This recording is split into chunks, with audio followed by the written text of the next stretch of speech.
a person can do a challenge, how long can I go without saying a word through the Estonian system? Because Please do it, Manan.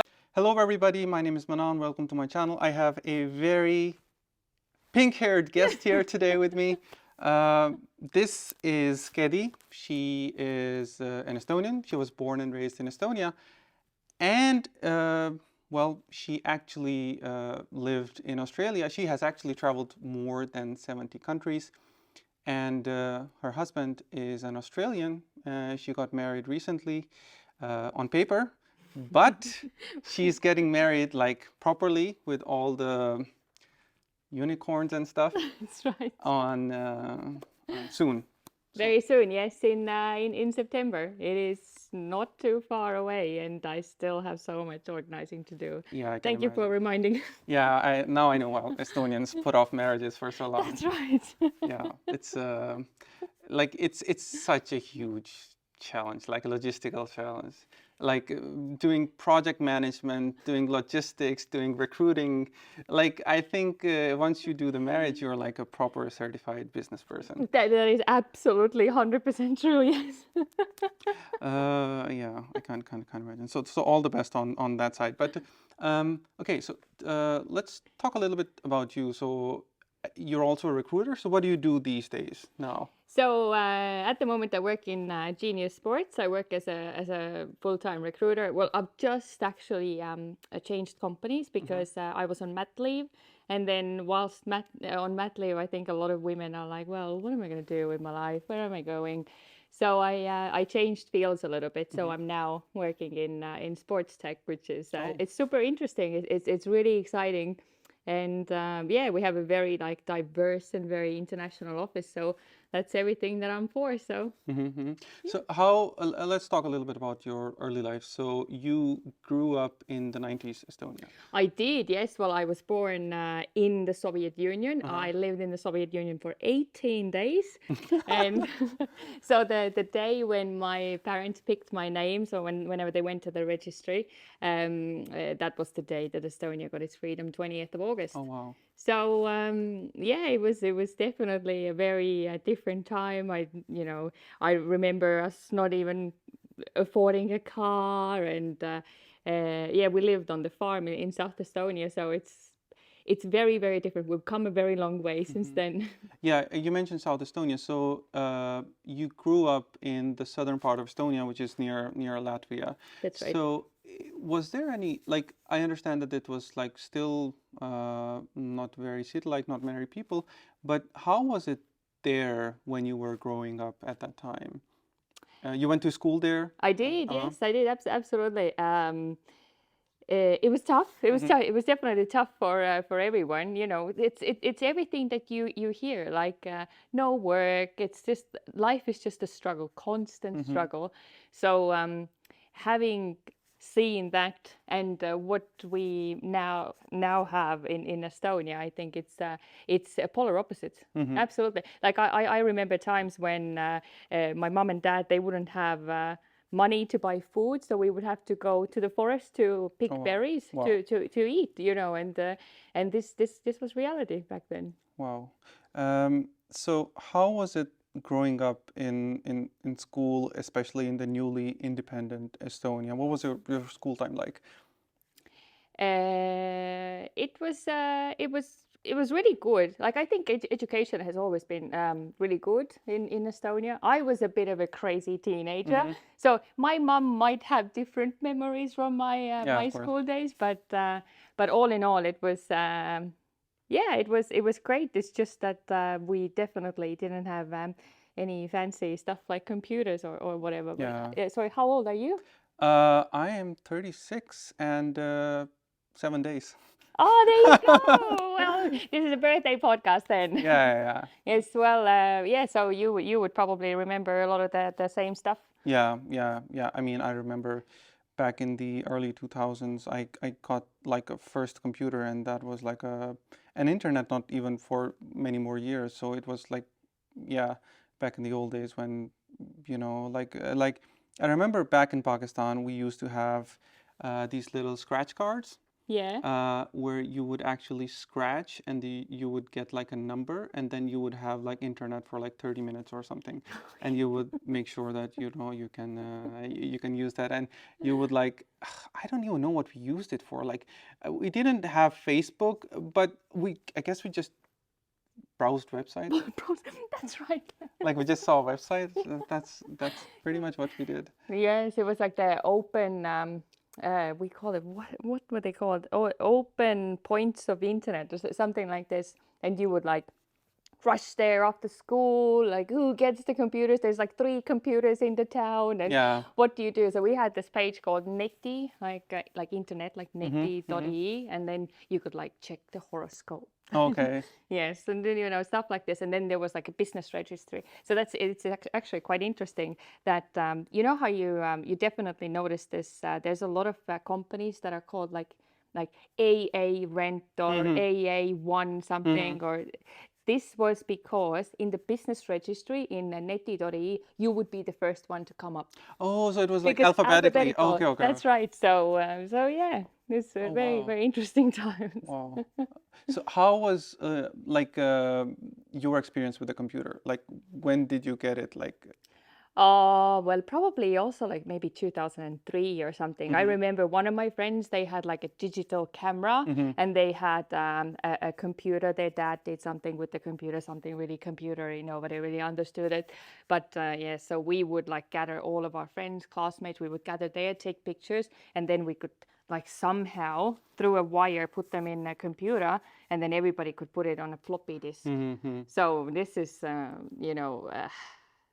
what is it now, 20 years ago? Yeah, It's crazy. that's a long, long, long time ago. Feels like ages. Yeah, I mean, I remember that I used to burn CDs, Yes.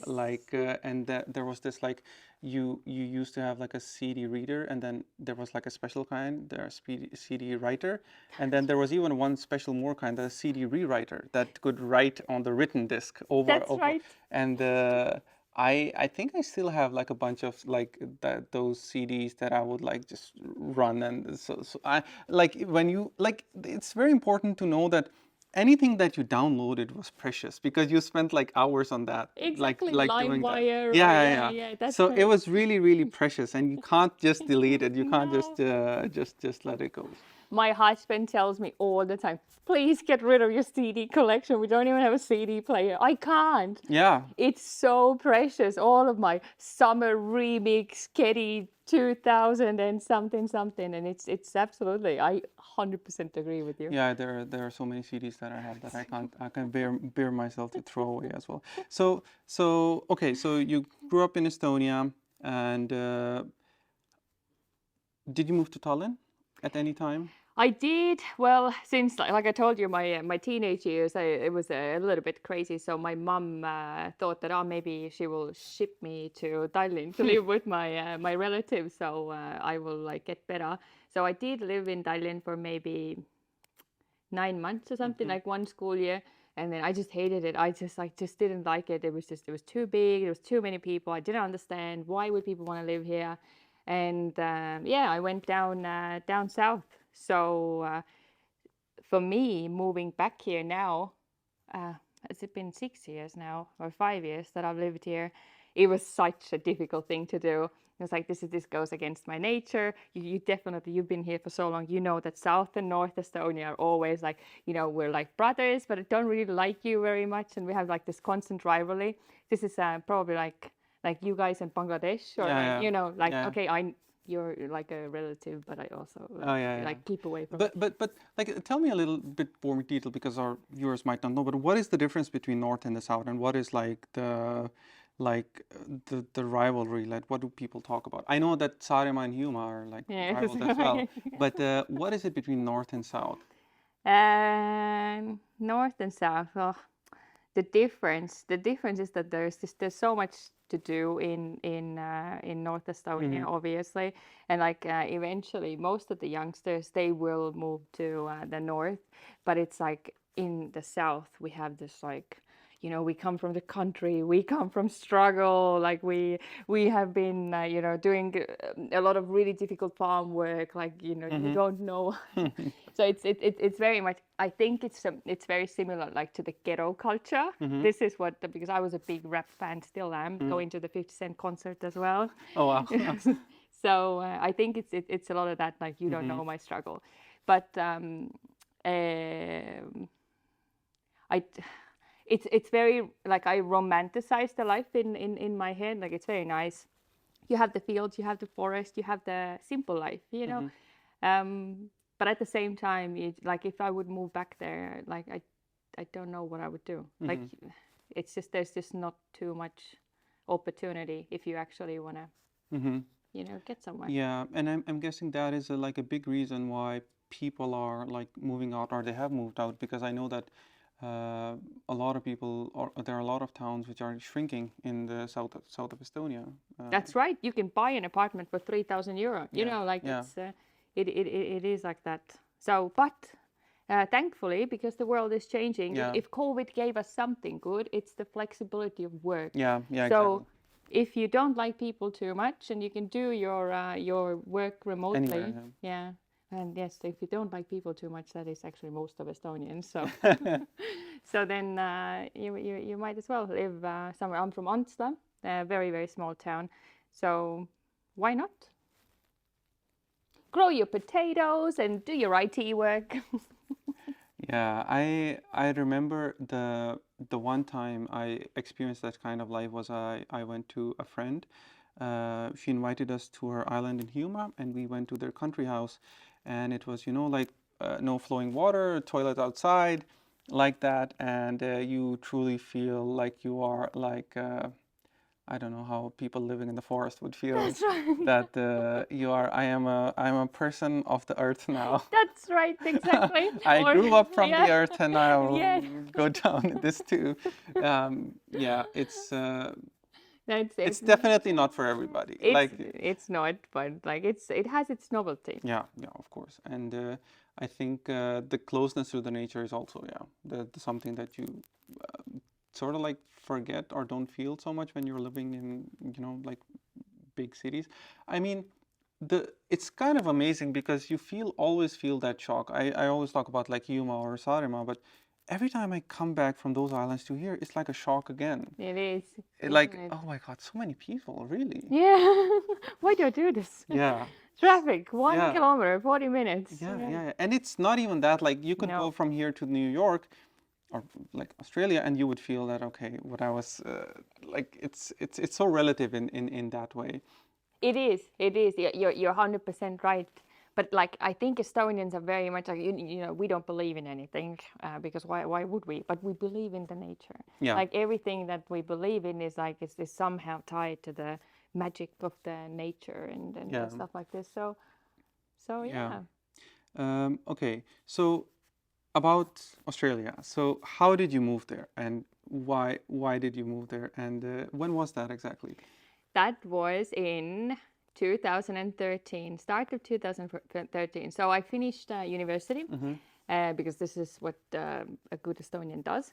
And then my sister lived in Australia, and I went to visit her because you know, like she was thrilled, like she was just stoked, like you need to come you need to come here, you need to see this. So I just decided I'm just gonna go for a couple of months. Let's just see what it's all about. And by that time, I was so sure that one day, you know, I will be living in a big city, just doing big city things, like, you know, like Sex and the City type of thing, like. And so yeah, I get there and I spend about 3 weeks in the city, and I got a job offer that I didn't really understand very well, and ended up working in a factory 1,500 kilometers away from the city, being back in a town like Antsla. Oh wow! So the village soul always finds That's right. always finds its place, You can, even in yeah, Australia. That's right, exactly. But in a lot of ways, that whole experience, it just opened my eyes so much, like to see what life is about. What do people? And it was this one experience that I had with this Australian lady. there was like a barbecue. Like I lived like off a caravan park type of situation, and there was this birthday. Like somebody else had this birthday, and we just happened to sort of pass by, and this lady was asking me. Like, so what do you do? And I remember I was so embarrassed to say that at that time I was working in a cotton factory packing thing, 12 hours at night, 6 days a week, and I only did like 3 movements the whole time, just like this was my job, and I was so embarrassed to say this. So I was like, yeah, I work in the local factory, and she's like, really? You're doing that job? Like, that is amazing. Like, I always thought like these people have to be so tough. Like, I'm just so proud of you. Like your mom and dad, they must have raised you right. And I remember having this thought like, oh my God, like people here actually think that this is a good, like you whatever job you do, like you're doing a good job. So I got rid of a lot of my pretentiousness, if that's is that a word? It's a word. Yeah. Yes. So because I did that job for so long, and it just it made me a different person and made me realize that the big careers and the big Sex and the City life is maybe not what everybody should go to. Because like growing up in Estonia, you know that you have to go to school, you have to study hard, and then you have to go to university. Whatever you study doesn't matter, as long as you get a degree, and then you get a good job, and then you work for the rest of your life. And that was sort of broken in Australia, and I think it made me better. Yeah, that's like I think one of the reasons why I always suggest moving like living abroad to many people is that quite a lot of times we are conditioned by things that we don't even realize, right? And living abroad is I think the most important thing about living abroad is unlearning stuff. It's not really learning new stuff. It's That's about so true. unlearning all the things that you have, like put on yourself and you think this is who I am. And it was the same for me as well. Like for example, uh, when you come here, you're like, it's almost like getting completely naked, like feeling yourself or looking at yourself that who am I without my family, without my village, without my language, without my culture. And that is when, like truly the layers start to peel off, and then you really truly feel, okay, this is starting to come out, like who I really am. It's not the easiest process, but I think if you do it while you're young, it creates like a very solid foundation for your whole life, for your family, yeah, as well. It's I absolutely yeah, agree. I think yes, this is how you grow to you. yeah, You grow to yourself. Like you discover the things that you like, you don't like, where you want to go. yeah, And because a lot of the times, I think you might agree that when you go abroad, like you're sort of on your own. yeah, So you have to figure things out. You yeah, can't be like, well, I've got my village, I've got my family, like, I do whatever I do, they'll back me up. yeah, But you're like, if I do something, yeah. I must own it. So Yeah, that's like the huge part, like taking responsibility for yourself and everything. Because, like, if you're living alone and your dishes are dirty in the sink, there is nobody else to blame but you, right? that's If right. you misplace something, you can't tell, okay, my brother did that or my sister did that. But yeah, this is you. This is your fault. You're clumsy. Exactly. That's so true. So that's yeah, that's a very important part, and that, like finding this. So okay, here you are. You're working 1,500 kilometers away in this like small place Yes. in Australia, In a and, cotton factory. and then you meet your future husband. I do, yes. Well, I didn't actually know that I met him. Apparently, we had a smoke like all the time together. I don't remember any of that. So I must have just like, what do you want from me? But he just, it was like a season ending party. There's like this thing, like whenever the season is done, all the cotton is packed, then we'll just all go out and have a great time. So I'm just sitting there with my friend, and he just comes and sits down, and he just won't leave. And then he just adds me on Facebook, and he messaged me so many times that in the end I was like, well, I'll give you a shot then. Okay. And yeah, the rest is history. Yeah, It was definitely not something that I wanted to find, because when you're like, oh, I was like 20 years old, I want to say. So when you're like 20 years old, all you want to do is just party and travel and do all of these things. But then you find love and Yeah, so look, was there any difference? Because I'm sure you must have dated in Estonia as well, and like the people when you're in Estonia versus when you're abroad, was there anything that was a little bit shocking to you? Was there anything that was that made you feel, okay, these people are really, really different? definitely they just talk so much and just like I am now probably. Yeah. But well, I am not part of the Tinder generation, so I haven't really dated that much. But I can't really say that there was something that was like completely shocking because Justin is an Australian, and whilst they are weird creatures, they in many regards they are quite similar Mm. to Estonians. Yeah, I can't really say something. Yeah. Um, but so you lived there for like 3 years almost, or 4 years almost. Yes, and well, we traveled some of it. So Hmm. we did like 2 round the world trips. So the first one took us to Asia, and then we did Latin America, so South and North America. Well, we did Canada together as well, and then we did Europe.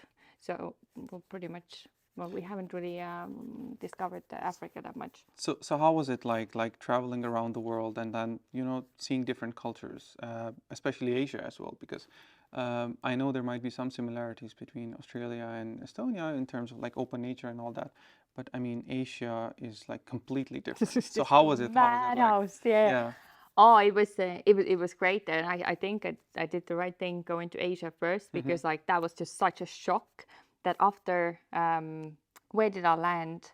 I think we did Singapore first, but Malaysia I think Hmm. was the first one. Kuala Lumpur was like, oh my God, why is there so many people? Why Yeah, is yeah, everybody touching me? What is this? Like, what's happening? Who's scamming you? So like the first probably, yeah. this is what happens when you travel. The first couple of months, you'll just be scammed every step of the Oh way yeah, because yeah, you're absolutely dumb. yeah, You're just handing out, okay, oh, yeah. special price. Thank you very much.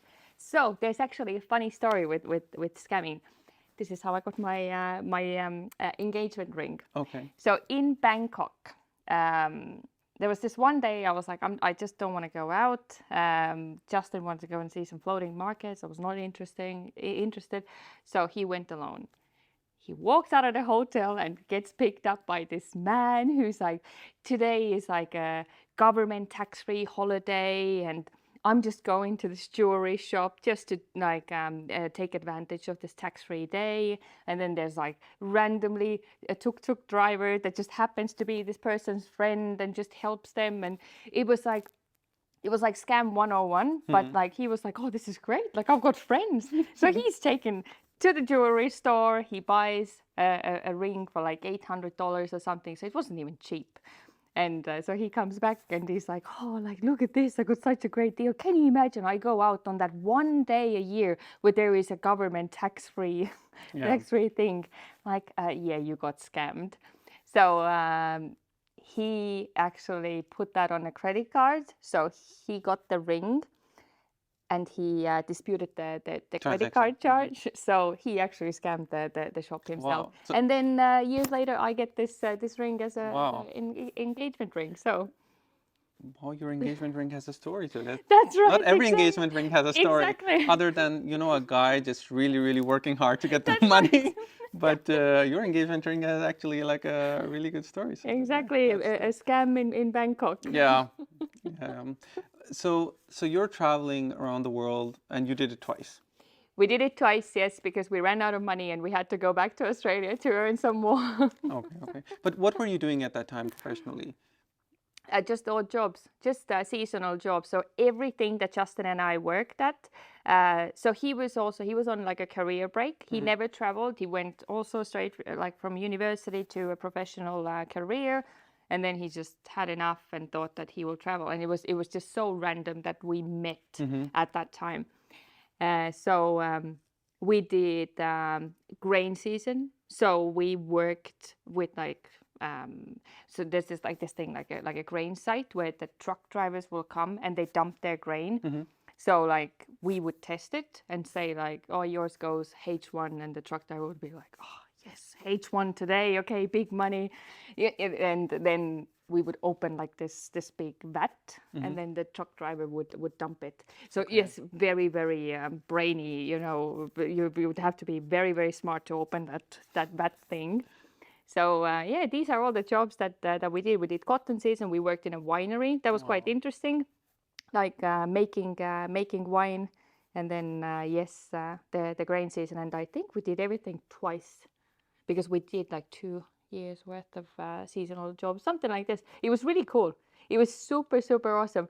Like traveling around Australia, there was like in the end we had probably like 20 people that were all traveling together. We were just like getting new jobs together, and because we worked really really well. And well, I remember this. It was the last Christmas I had in Australia, and there was 3 Estonians in our group. All the rest were from everywhere else in the world. And being Estonians, we just force our culture because everybody loves sauerkraut and whatnot. So in Australian heat, 45 degrees outside, we made everybody eat pig roast, sauerkraut, drink glögg, and listen to Nexus and Tanel Padar. Nice. So yeah, it was a lot of fun. It was like an extension of childhood, definitely. But like usually, like I mean, in Estonian culture, normally people are introverted. Like even extroverted people in Estonia are like normal average world person is more extroverted than an Estonian That's right. extroverted. So how was it like being around people who are like so outgoing? I mean, you had your partner as well, who you mentioned talks a lot and extroverted as well, and all these people. So how did it feel like that at that time? Because it must be like difficult, right? Because at the beginning you also said like they talk so much. That's right.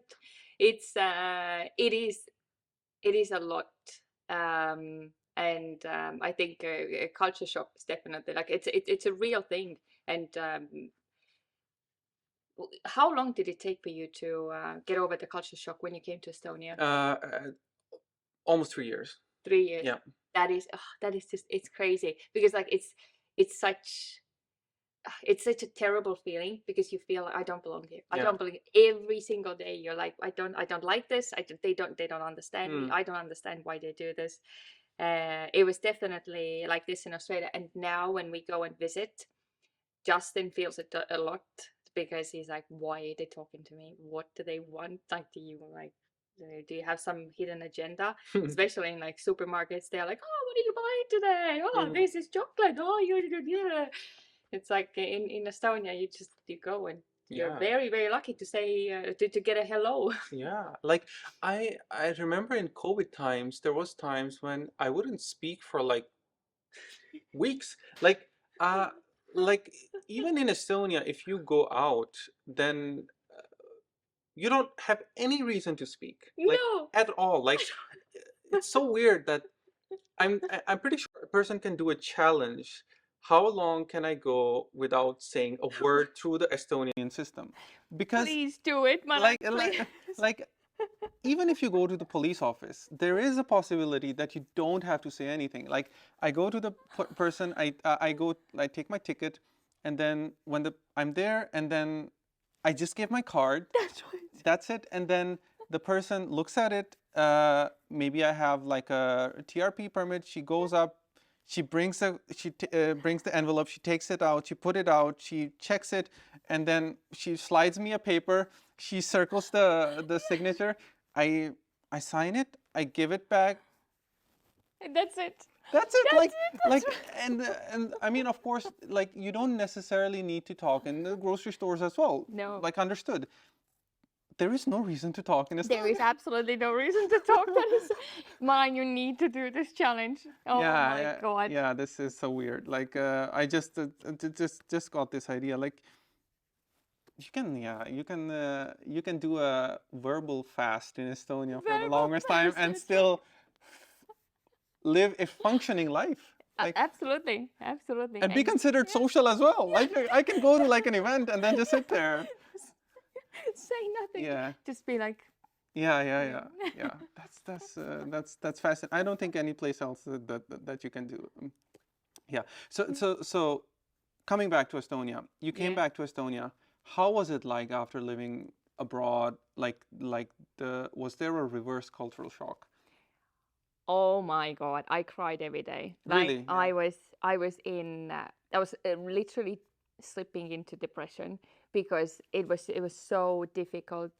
I didn't like I cried in shops, I cried on the street. I remember this one time I went to buy a phone and like there was no one at the shop and I walked to the counter and I'm like, "Hi, I would like to buy a phone." And the lady's like, "Take a number." Yes. So like there's no one here. What? Yeah. Why? And so I take a number and then I just wait. And she doesn't like ring me. And she's just like doing her things and just, like she's doing it maybe not on purpose, but to me, I was like, why are you doing this to me? So I just started crying. And it happened so many times with everything that I had to do. And obviously, like my husband being here, well, at the time it was still my boyfriend. We were trying to get the TRP sorted, and he went on the working holiday visa at first because that was just the easiest to obtain for like a short period. And everywhere, every PPA office that we went, like first we tried Voodoo, they just laughed at us like, what is he gonna do here? Like he doesn't even know the. We got this everywhere, so everywhere I just walked out just in tears. And I just didn't understand, like, why do you need to be rude? Like, what do you gain from this? Or, yeah, it was really difficult, and that's why whenever we came back, I was like, we'll give it a summer, like we'll stay here, you'll see my friends, my family, whatever, then we'll go. But eventually, it gets better. You start adapting, and then you don't even realize that you're not saying hello in the shop. Like, what I'm saying hello for? I don't know you. Yeah. How was it for your husband? How was the transition? Because of course you are from here, but he wasn't. So He's doing. I think he's done really great here. I think he's really found his spot. Like he wasn't really a fan of the heat or whatever. It's just sometimes he really misses his family because he's Catholic, so like they're very close. There's a lot of cousins. I think he's got like probably as many cousins as you do. Like 50 we have a lot. something. Yeah, that's right. Yeah. So we go there as much as we can. They come to visit as much as they can, but it's still like I think that part gets tough. But otherwise, like he's completely used to it. He likes that people don't bother him, and he's no, the only thing is the friends like in the expats group. This is what I see all the time. Like it's just so difficult to make friends, like local friends, that you're pushed to these expat groups all the time. And this is, I think, one of the biggest issues for expats in Estonia, why people end up leaving, because you don't find your space, you don't find your group that you belong to, because you don't want to be only with the Pakistani people. Yeah, of course. You don't want to be only with your Spanish people. You would like to have a local life, but then you never feel like that. Yeah. But this is something that I found in Australia as well. I started to think, even though like Australia is so much better in the cultural diversity, but I was like, if I ever go for a job, and let's say my resume is the same, like an actual job, not a grain bad thing. If my resume is the same as an Australian person's resume, why would they choose me? Yeah.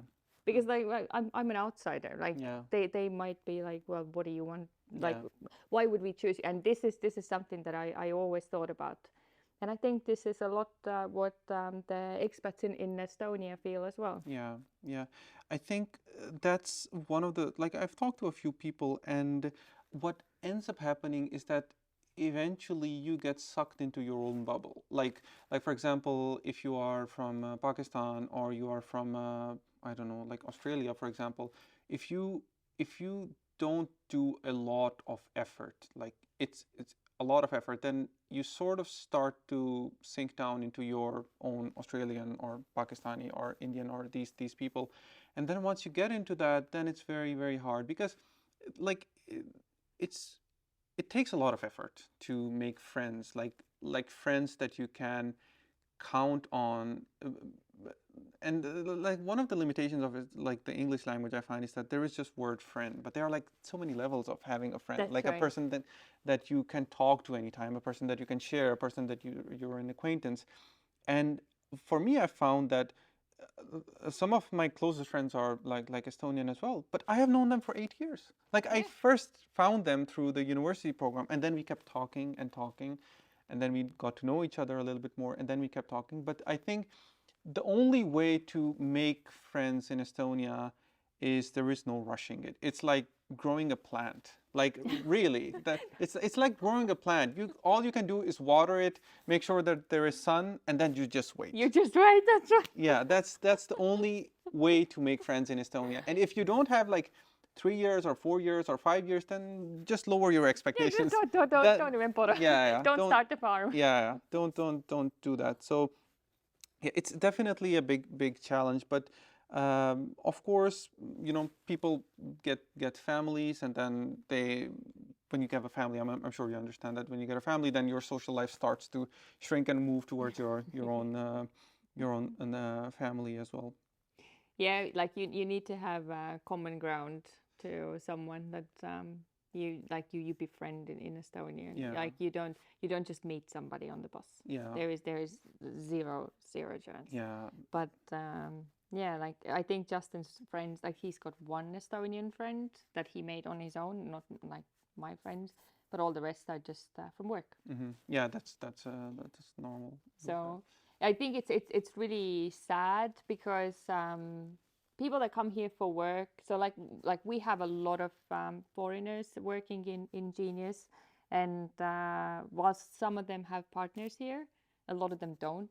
So like you get sucked into this, like my only friends here are work friends, so I never leave work. Yeah, That yeah, is not a healthy life. You can maybe do this for 3 years, maybe yeah, for 4 years, and then you just burn out yeah. because life is so much more than work. Yeah, that like one of the things that I've also felt as I've talked to more and more people is that there are so many little bubbles in Estonia.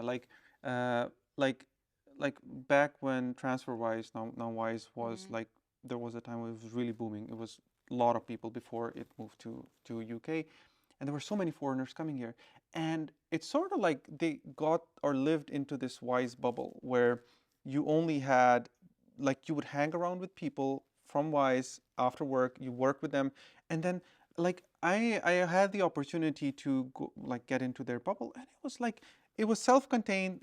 Yeah. No Estonians, like they didn't know what life really was like, and I feel it the same with many other like big companies. Well, it's true for big companies because you get so huge that you are like self-sustaining yourself. That's So right. there are so many people there, and that they're Estonians, who are not even like they don't look like Estonians. Yeah. They don't talk like Estonians.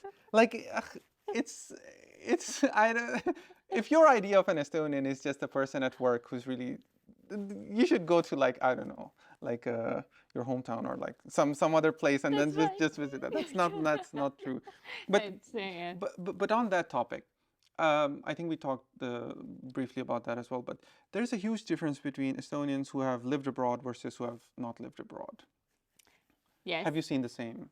I think well, this is what I always say, that everybody needs to go. Everybody needs to go and gain some international experience because it's much needed here.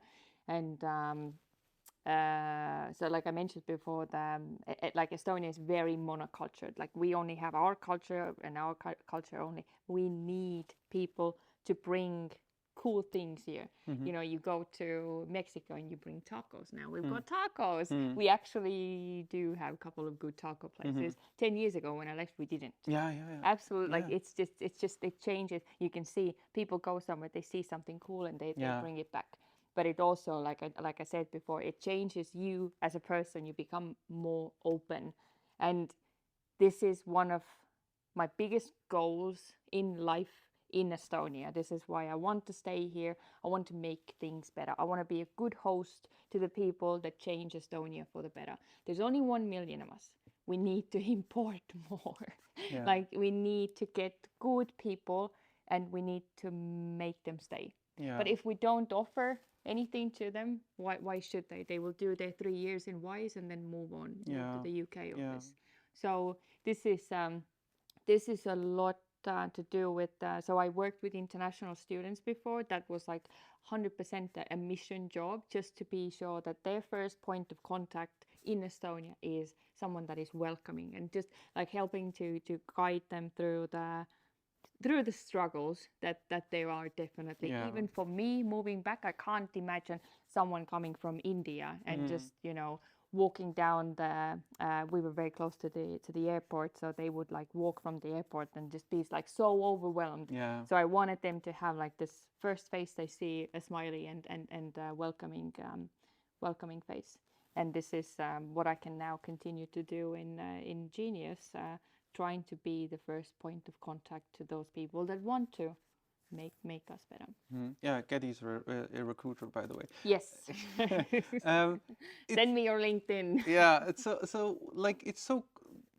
so important that when you're talking to somebody for the first time, uh, whether it is a recruiter, whether it's a relocation expert, or whoever that is, or you're coming into a university, then that person like sort of understand where you exactly are coming from. Like I really remember this time when we had this big event when I first came to university as a master's student, and they were saying like you should learn this word in Estonian. Um, õpilased is students, right? And then they said, university students are üliõpilased. And I said, please, like after 8 years, please don't teach that word right now. Just stick to the tere. Because if you, like, it went above everybody's head. Yes. And they were like, yeah, I'm sure there's a good reason to know that, but it should be your 10th or 20th word. That's right. Not the first That's word you right. learn in Estonia. Don't overwhelm them straight away. Yeah, you don't need to learn that right now. So I feel that that's very important, because that 1 day or 2 days or maybe just like a couple of hours of just making them feel that, like, yeah, I understand where you're coming from. It's overwhelming. It's going to be like that. But many people like you have done this before, and you will be able to manage that. Yeah, and we're there to support you. So Exactly. that's so important. I feel.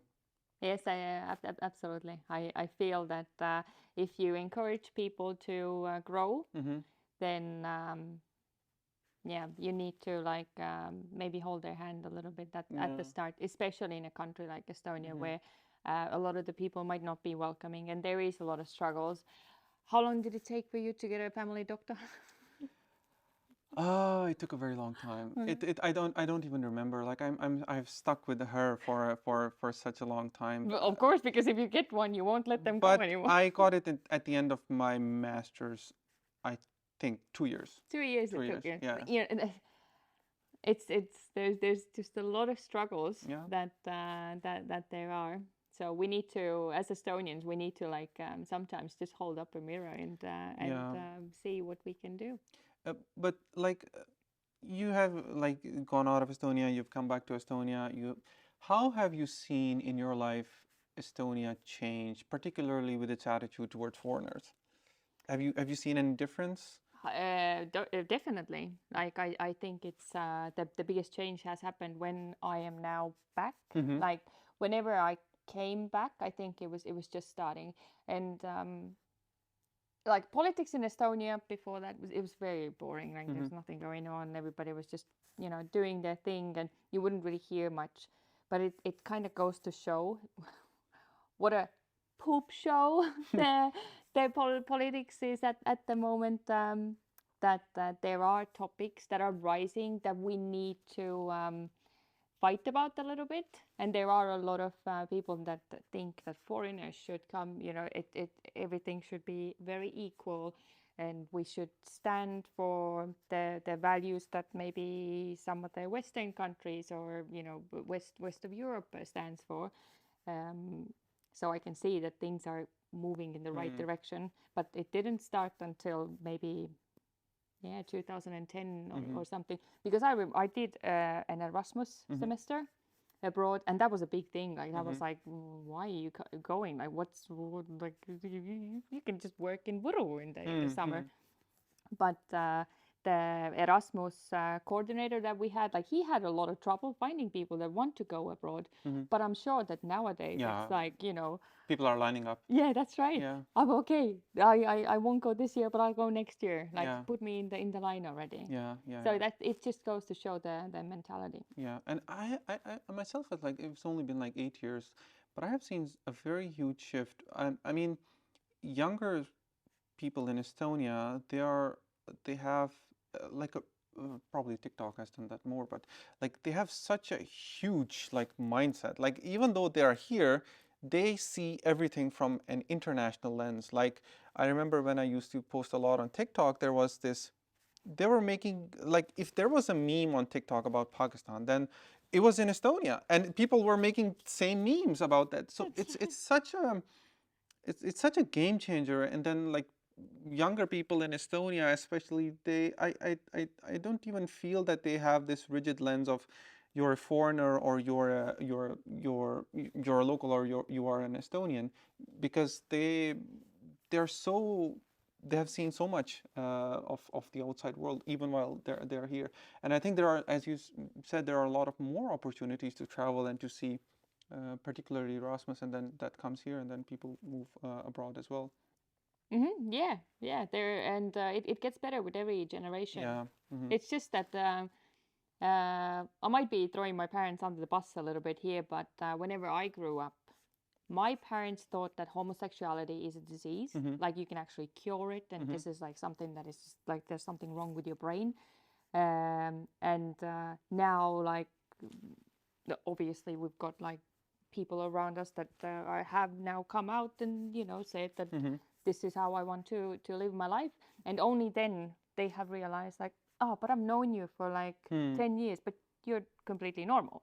So like I think all the people will start now realizing what the world is about, and they're changing their views, but it takes time. It takes time, of course. That it's like the same example as like watering a plant. You can't just force it. Like Exactly. it has to grow on its own. But I think also to bring into that, I think I was recently talking to another Estonian youth worker, and he said that the attitude of course, the mental health has also shifted a lot in the past few years, because people are like realizing its existence, that it's important to have your mental fitness as well. And that's like a big change. I think that's very important. Yes, yeah, because mental health, mental health issues were not a thing in the Yeah. Soviet Union. Yeah, You yeah. know, there's how was it in Pakistan? Was it like I think it was quite similar, because like in my own family, like my uncles, I have like very severe cases of these, like issues of depression and these things. And I think one of the things that really wakes up people is exactly the same example that you said, that people see other people uh, go through this thing, and they realize, oh my God, you were just normal, you were okay, and how could this happen to you? So there has to be something that it has to be real. Like it needs some looking into, because your worldview cannot exist like at the same time with like that. So I think my own family has like opened up to that, to this idea of this. And then the more we see like it's kind of weird, but the more you talk about it, people don't just listen to it unless it happens personally to them or somebody that they know. So exactly? You need proof. yeah, you need proof. You need proof from your own. Like you don't need just proof. You need shocking proof. That's right, exactly. Yeah, normal proof doesn't work. No. Normal proof doesn't work. It's the same. I think the conservative attitude is sort of like similar across the world, whether it is Pakistan or Estonia or India or Yes. I think and even the states, yeah, it's yeah, yeah. and I think it was like with Donald Trump. I think there was a huge shift in the world, for the worse, of course. When Hungary followed Poland a little Yeah. bit and whatnot, that I think set the world back a little bit, because we again started, like suddenly racism was okay, and xenophobia, and just like it wasn't okay, but like suddenly it just appeared. Like Yeah. we got so far already, even with like the older generation, and then suddenly like this orange man just comes and just Like whenever I talk to I kind of always feel that there is a segment of the society that really believes this. And if there are no people there saying their voice, then they just keep repressing this inside of themselves, and they just feel like they're being pressured. So in a way, I thought it was good in a way that they have voices now, so that they can channel this outside. And in another way, it's good because then people know how other their own countrymen feel. Like it's important to know. I mean, like it's like people in the US know that, I don't know, like 30-40% of the US population believes in this guy, believes what he stands for. And you can't just separate them out. It's like your angry cousin. Like you that's right. can't just cut them out of your life. You have to talk to them. You have to, sit on the dinner table together, That's even though right. we have different views.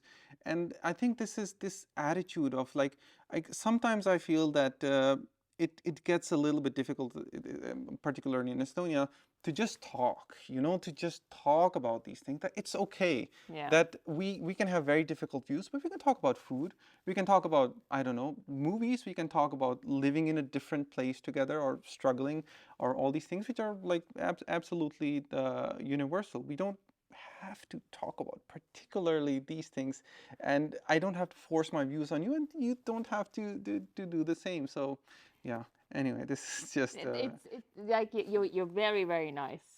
because I like when I came to Estonia, I saw the rise of the EKRE, Yeah. right? That back in 2014, that's when it happened, and they came Yes. into power, and then then yeah, of course, then they had another election. So I saw that gradual shift happening there as well. But yeah, it's yeah, I mean, Estonia is such a small country that you can't be mad at people. Like No. you can't stay mad at people No. for long. Yes, and I where I come from, this is the land of Ekre. So it's like it's really difficult for me. I'm not as nice as you. I don't understand it. Like Hmm. how can you hate something that Hmm. you don't you just don't understand it? Hmm. Or um, I actually stopped going to the hairdressers Oh, in Võru because they were very racist and they were very homophobic, and there was this just like it was during the COVID times, and yeah, there was a lot of controversial topics that was okay, okay. discussed in the hairdressers, and I was like, every time that I come from there, I am just I don't understand, and I'm really mad, and I'm just like. It's like, why don't you understand? Like the world is Yeah, not only the way you yeah, see it. Like yeah, there's so much more to it. So I just stopped going yeah, because it was just so draining each yeah, time. yeah. I can imagine that it gets very very difficult, and um, yeah, it's. But then I always also feel that uh, like if those people don't meet other people, then maybe they want to stay like this, like forever, in this, like this idea of everything foreign, everything outside is like not good, and that, yeah, but yeah, that's It's a very difficult topic. it's a very difficult topic Yeah. to and especially as a foreigner itself, because I like we talked about this before as well, that the end of every argument whenever you criticize something is, if you don't like it, you should leave. Like, why are Yeah. you here if you don't like Why it? But don't you like yeah, that? that's so bad, because you criticize what you love. You don't let your, like, you Yeah, love your children, but you yeah, don't want them to get hurt or that's harmed, right. and then it just comes out of love that you want things to be better. Because I have seen things get worse, like back home, and um, I have seen how society can, like, segregate, and people can turn Against each opposed to other. each other, Yeah. and it can get really bad. But as long as there is this idea of, like, we can talk to each other, like we can talk about ideas, and not get like offended by that. Yeah. That's that's how things progress. But Yeah.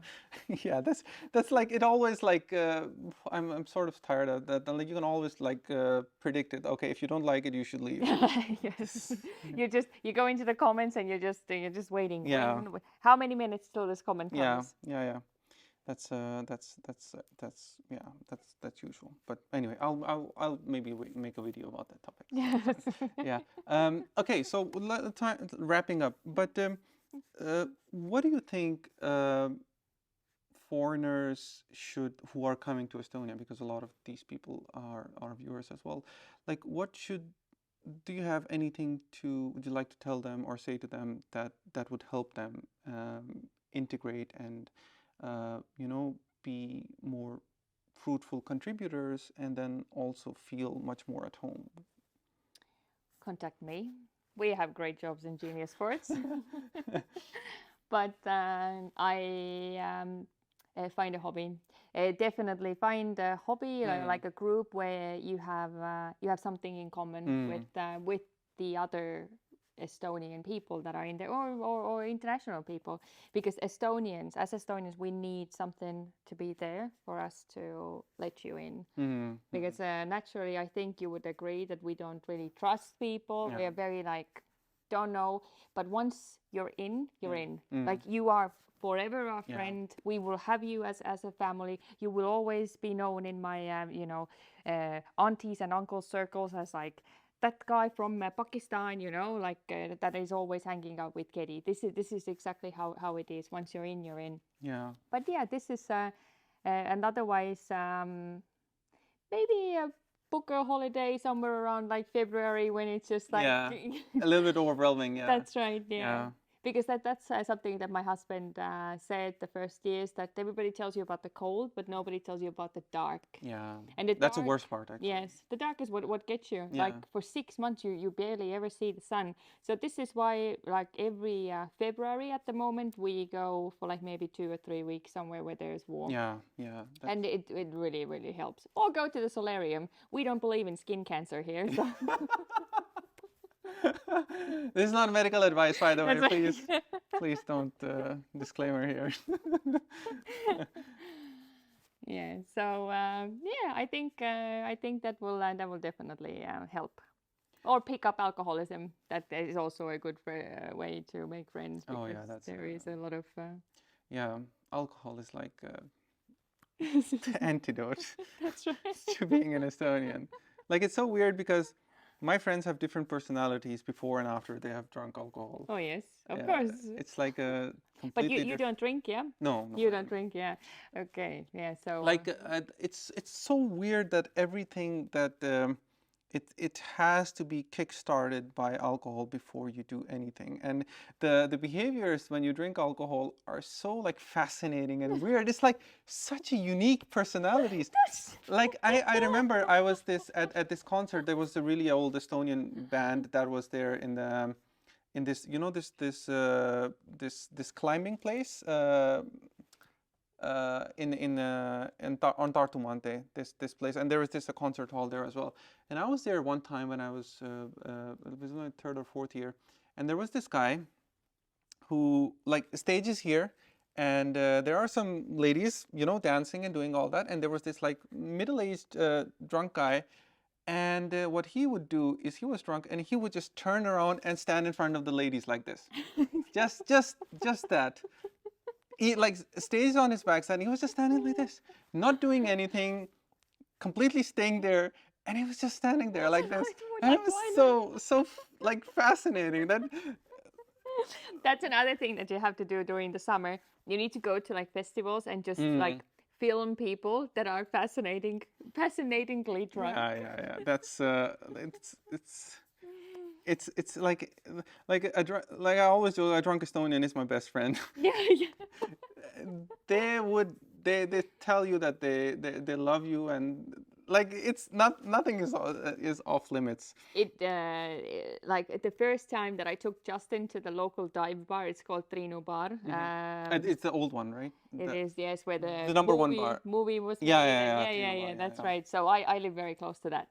So I was actually really worried because I know that people from like 20 kilometers away get beaten up there because you're not a local. Yeah. So I was like, okay, I'm gonna take Justin there. We'll see how we go. If it gets like too much, then I'll just call my dad, like just Okay, come rescue and, us. Yeah. that's right.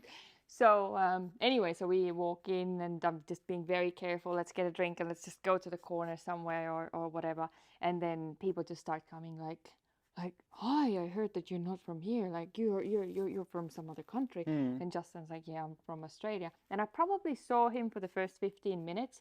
And then for the next 5 hours, he didn't buy himself one drink. Yeah. I did not see him. He was just taken by these local Yeah. drunks, like, come, we will nurture you. Yeah. Tell us. And then there was like this, I went out, Justin was there with someone, and somebody else was waiting in the line and said to the person talking to Justin, like, come on now, it's my time to practice English. You only said 5 minutes. That's not the words a normal Estonian would say sober. Please note that. This is a huge disclaimer here. I want to practice my English. No, that's not what they would say. Yeah. So it was, yeah, sometimes it like life surprises you. Yeah, okay. So just final thing. Usually ask my everybody Estonian that I visit, who is an Estonian for you? I think that a little bit background of that question is that recently obviously there is a hard requirement for an Estonian citizen, right? There are some milestones that you do, but who is an Estonian for you? Because that is subjective. That changes from person to person. So, what do you think? So if I think about my son, who's like a year and a half now, I'm thinking about this question in the way like, who do I want Jasper to be? Obviously, he's an Estonian. So my mom used to always say, live and let live. And I don't know if it makes any sense in English, but that's exactly what I want Jasper to be as an Estonian. Live your life, be kind to others, and let others live. That's it. You don't need B2 and know the Estonian constitution. Give away your citizenship, and Yeah. just be kind. Yeah, that's. So I want to hope that most of Estonians are like that. Yeah. And I really hope that everybody that comes here, everybody that is here, I know there is a lot of people leaving because like the costs and Yeah. all of that, but we need a lot of good people here. I really hope that you find your way back and yeah, you're very welcome. All right. On that note, thank you so much. It was really nice having you, and I had a great time. And yeah, I would like to meet more of your family. If you're so much fun, then yeah, let's have Kedi here as well. That's That's right. there's, That's there's right. so many Yeah. stories, and I would love to have you again. It's like, yeah, so many things to talk about. I think we barely scratched the surface. We just did like an overview of Yeah, checking that's right. That's checking right. the boxes. So yeah, but everybody, thank you for watching. Take care. Have a great day. Stay kind. Stay kind. That's Don't right. drink. Don't Like and drink. subscribe. Yeah, like and subscribe, please. Thank you so much. Bye bye. Thank you. Bye.